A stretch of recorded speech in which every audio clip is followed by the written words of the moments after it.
from Hollywood, it's time now for... Johnny Dollar. Marty Bruce, Johnny, at Worldwide Mutual. Oh, hi, Marty. How are you? Did you ever hear of the Mei-Ling Buddha? Nope, I'm afraid I never. It's probably the most valuable piece of jade there is. A little statue not more than 3.5 inches high. Made during the Mei-Ling dynasty. And you've insured it? Yes. For how much? $40,000. So what's happened to it? I don't know. I don't know if anything's happened to it. Well, if nothing's happened to it. I'm not even sure of that. Huh? That nothing's happened to it. Come on over here and let's talk about it, huh? Yeah, I think I'd better.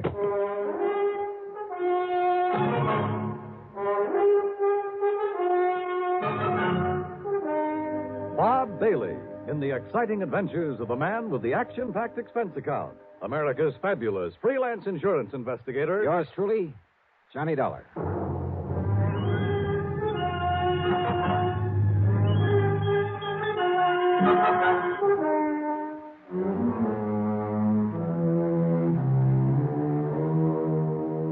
Expense account submitted by Special Investigator Johnny Dollar to the Worldwide Mutual Insurance Company, Home Office, Hartford, Connecticut. Following is an account of expenses incurred during my investigation of the Mei-Ling Buddha matter.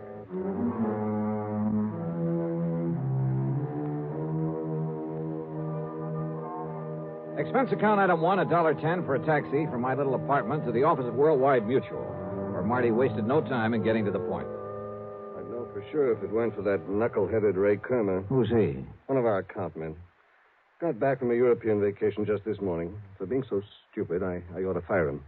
He knew we'd insured that jade Buddha. And when he saw it over there in Paris a couple of weeks ago, he should have looked into it. Found out what it was doing there. Doing just exactly where, Marty? In a dingy little antique shop, somewhere on the Rue de la something or other. He didn't even have sense enough to get the address or the name of the place. Oh, where was it supposed to be? Locked up in the home of the late Darrell Harcourt up in Boston. And of course it isn't. Well, that's the point. I don't know. There's been no report of a theft. Well, if somebody's seen it in Paris... Is that Buddha pretty well known among collectors and so on? I told you. It's probably the most valuable piece of jade in the whole world. Then let me use your phone. Sure, here. But if we don't even know what shop or where it is in all of Paris... Just leave it to me. My phone call was to a slimy little character whose name is de Marsac, but who calls himself the Chat Gris, the gray cat, who knows the Paris underworld like the back of his hand. He'd been a lot of help to me some months before in locating a painting that was stolen from my good friend and the actor and art collector Vincent Price. Certainement, Monsieur Dollar. If you are willing to pay me well. If you can dig up the information I want, I'll mail you a check for $100 American immediately. Oh, now, Johnny. Only 200? What you call bucks for my inestimable services? Oh, Monsieur. Okay, 200. Now listen. There's a little idol, the Mei-Ling Buddha. Yes, I know it well. Oh? I saw it only this morning, here in Paris. Where? At the shop of Monsieur Dubuisson on the Rue des Pas de l'Amour. Yes, it was smuggled in only a few weeks ago. And the price on it? Well, for such a rare and exquisite piece, most reasonable. How much? 32 million francs. That's around $80,000, so it must be the McCoy. You wish me to, shall we say, obtain it for you? You mean steal it? But of course, monsieur. But for a price. No, thanks. I'll send you a check. You're giving him $200 just for that? A lot cheaper than my flying over there. Well, yes. So now I'd better check at the home of this, what'd you say the name is? Darrell Harcourt in Boston. I'll put down the address for you. Died about 2 years ago. Holmes in charge of his old housekeeper, a Mrs. Mary Haskell. And I take it his property hasn't been disposed of yet. His fine old tapestries and furniture, yes, will to various museums. Here. Thanks. Everything but the contents of Mrs. Haskell's room and the study. The latter he willed to a nephew, Charles Curtis, to be given to him the day he finishes at Harvard. Well, that's a funny sort of arrangement. Harcourt was a funny man. The Buddha was the only thing of real value in that room. And he figured it was enough to get his nephew started in a business of some kind. I see. This Curtis boy get the house, too? No. That goes to Mrs. Haskell after Curtis gets the contents of that one room. Well, looks as though I'd better hie myself up to Boston and make sure that Buddha's really gone.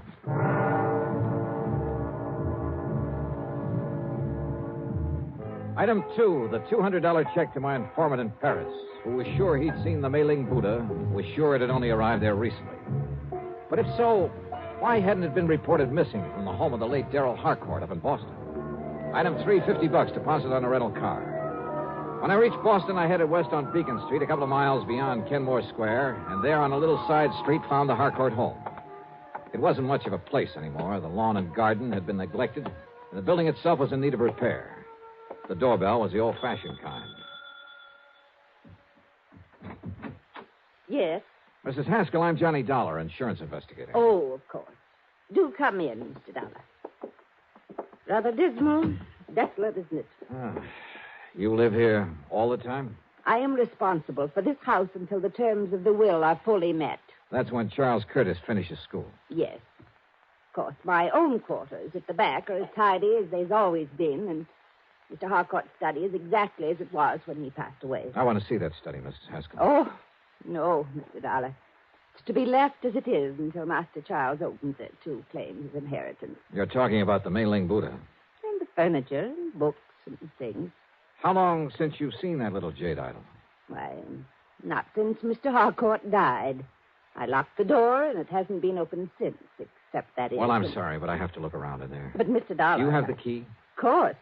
I keep it on this chain about my neck at all times. Let me have it, please. But, Mr. Dollar... Listen, I can get a court order if necessary, but it would only waste time. But how am I to know if you're even... Well, that is... Here, my credentials. I'm a fully authorized agent of the company that insured that Buddha. But I'm responsible. Has it occurred to you, Mrs. Haskell, that the Mei-Ling Buddha might possibly have been stolen? That's impossible. Is it? Okay, where's the study? I'll go with you. By all means. And I'll open the door. Here, now.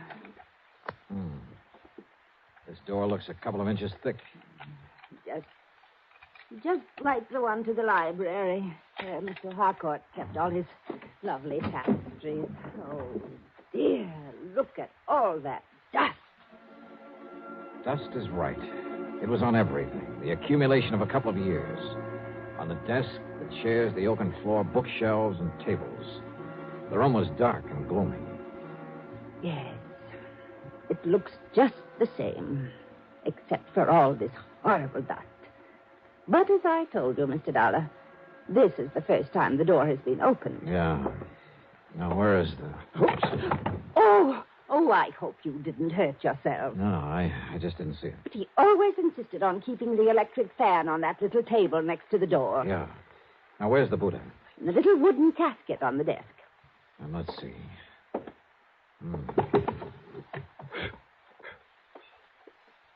Now... Well, I was afraid of this. Afraid of what, Mr... Oh, no. It's gone. The Buddha's gone. Yeah. Oh, no. I searched the room thoroughly and found no trace of the Mei-Ling Buddha. Somehow, someone had got in that locked room and stolen it. It must have happened recently. A piece as valuable as that wouldn't be allowed to lie around for long. Dvorak had told me it arrived in Paris only a few weeks ago, and I had no reason to doubt it. How could anyone possibly have got in there without leaving marks in the dust that swirled about our feet every time we moved? That showed a clear imprint of every step we made. That left a mark on everything I touched. Oh, dear, Mr. Dollar, this is terrible. You're sure you have the only key to this room, Mrs. Haskell? Yes, it was entrusted to me to prevent this very thing. Oh, dear. What about the nephew, Charles Curtis? No, I'm sure he's never had one. You think he could have got hold of yours and had a copy made? No, impossible, Mr. Dollar. Oh, dear. Where is he? At school at Harvard. I think I'd better see that boy. Well, certainly you can't think that Master Charles did this. I don't know what to think yet. Tell me, you're absolutely sure you've let no one in here since Mr. Harcourt died? You can tell by the dust over everything that no one has been in here. Not for years. You're sure of that? Absolutely. Well, except for the federal tax man, of course, the appraiser for the estate. Oh? When was that? A month or so after Mr. Harcourt passed away. And yet, piece showed up in Paris only a few... I was with him, Mr. Dollar, and so was the attorney. Who is the attorney? Mr. Howard Bancroft in town. Do you have his address? His office is just off Copley Square. Uh-huh. Then I've got two people to see, Charles Curtis and Howard Bancroft. Mr. Dollar, about Master Charles. He's a good boy. Oh, yeah, I'm sure. You simply can't think that he... And anyhow, no one could have gotten here without leaving a trail. Mr. Dollar... Now, look, I want you to close up this room again and leave it closed. I'll be back. Please, Mr. Dollar, about Charles, listen to me. Maybe later, Mrs. Haskell. Later? Yeah, after I've talked to him.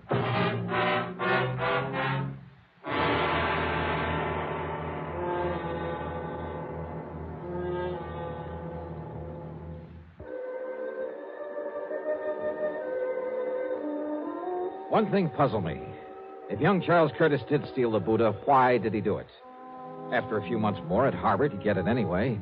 And he'd be able to sell it on the legitimate market for a lot more than it would ever bring on the Paris black market. On the way in to look him up, I stopped at the office of the lawyer, Howard Bancroft.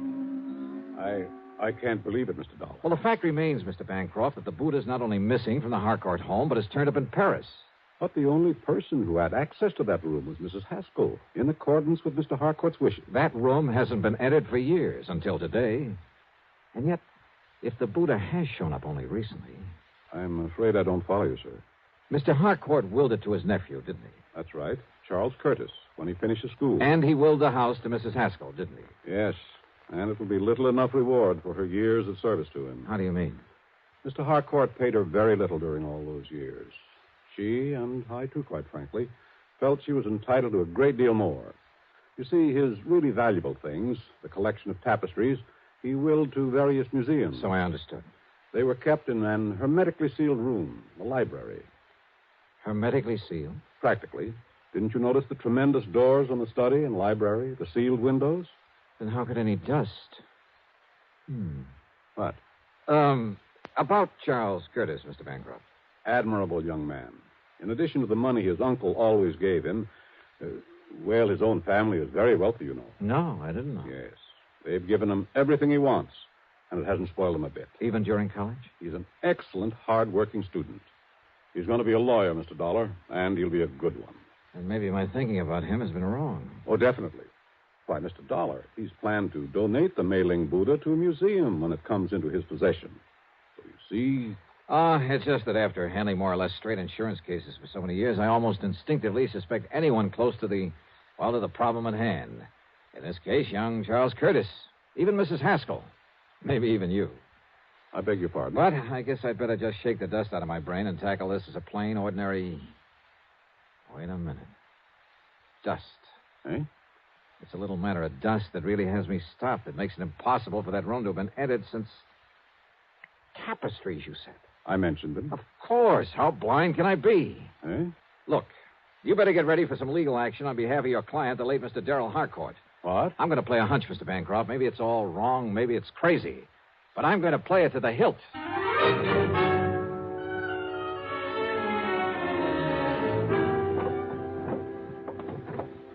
No. Mr. Dollar, you can't do this. You have no right. Now, we'll see about that. These are my own personal things. I don't believe you're an insurance investigator Please, at all. whatever you like. Have you a warrant to search my room this way? No. No, you're just some thief, some... Uh-huh. Oh. Yeah. This bank book in your name. No, you give me that. Oh, no. Uh-huh. Some 20 years of a balance that never got above $600 or $700. Give me that. Here. 2 months ago, a single deposit of $21,000. That was money That was the money you got from some crook. We let the police run him down. Some crook who smuggled the Mei-Ling Buddha over to Paris after you stole it out of the study. That's impossible, and you know it. That study hasn't been open for nearly 2 years. You saw the layer of dust in there yourself. Oh, yes. You pointed it out to me half a dozen times. I should have caught on then. Come on. We're going into that study. Give me the key. No, I won't. Then I'll have to rip it off that chain around your neck. All right. Here. You saw for yourself? Yes, I saw it all right. And I didn't have sense enough to realize what kind of dust that was. Here now. Look at it. Full as earth. What are you talking about? About the old-fashioned method of cleaning fine tapestries with full as earth. That's the way Mr. Harcourt cleaned them, isn't it?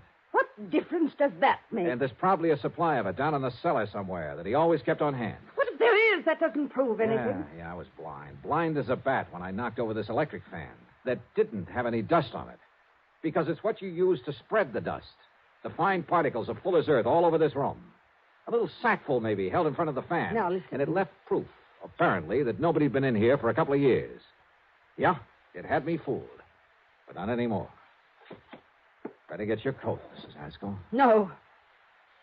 No. Mr. Dollar, I deserved far more from Mr. Harcourt for my years of service.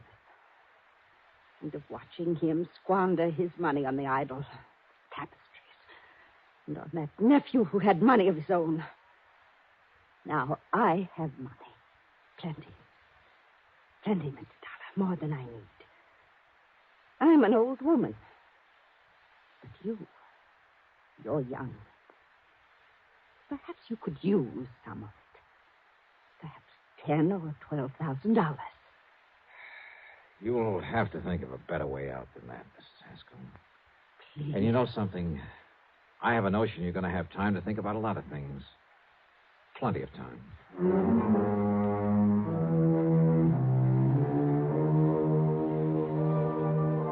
Yeah, I know. The Mei-Ling Buddha still has to be brought back from Paris. Maybe I'll get the assignment. Maybe it'll go to one of our regular foreign investigators. As for Mrs. Haskell, well, I'm sure Mr. Bancroft will lose no time in taking whatever steps are necessary.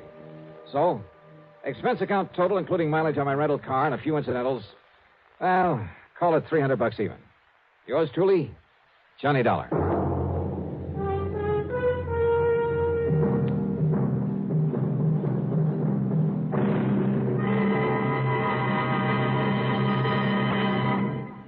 Now, here is our star to tell you about next week's story. Next week, well, far be it for me to get up on a soapbox, but I hope you'll make a point of listening to it. It concerns a lot of money in the wrong hands, in the hands of a bunch of kids too young to meet responsibility, too young to realize that cutting loose from family before they're ready can lead to trouble. In this case, murder. Yeah, I think you'd better hear it. So join us, won't you? Yours truly, Johnny Dollar.